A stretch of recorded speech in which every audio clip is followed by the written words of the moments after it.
सभी क्लेशों का साधारण लक्षण कोई पूछे आपसे, या स्वयं आप भी उसकी जिज्ञासा करो, खोज करो, तो सभी क्लेशों का जो साधारण लक्षण है वो है कष्टदायक जो विपर्यस्त ज्ञान, कष्ट देने वाला जो विपरीत ज्ञान है, विपर्यस्त कहते हैं विपरीत को, कष्ट देने वाला जो विपरीत ज्ञान है उसको अविद्या कहते हैं, उसको क्लेश कारक ज्ञान कहते हैं। क्लेश का जो स्पंदन है, मानी जो क्लिष्ट वृत्तियां उत्पन्न होते रहने पर जो आत्मस्वरूप का दर्शन नहीं होता है। आत्मस्वरूप का दर्शन हमें क्यों नहीं होता है? क्लिष्ट वृत्तियां उत्पन्न होती रहती हैं, इसलिए नहीं होता है। यदि हमारे अंदर अक्लिष्ट वृत्तियां पैदा होती रहें, अक्लिष्ट वृत्तियां यदि हमारे अंदर उदित होती रहें, तो हमें कोई ऐसा कारण नहीं कि हमें अपने आत्मस्वरूप का बोध ना हो।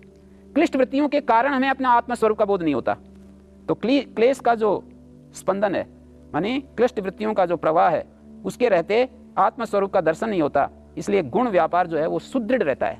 गुणों का जो व्यापार है, मानी गुण का मतलब जो प्रकाश, क्रिया और स्थिति, ये तीन व्यापार हैं गुणों के, वो सुदृढ़ होता जाता है।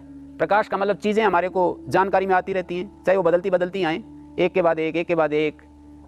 अनुभव की हुई स्मृतियाँ भी, अनुभव की हुई चीज़ें भी पुनः पुनः स्मृति के रूप में बदलती रहती हैं, क्रिया में बदलती रहती है, स्थिति में बदलती रहती है।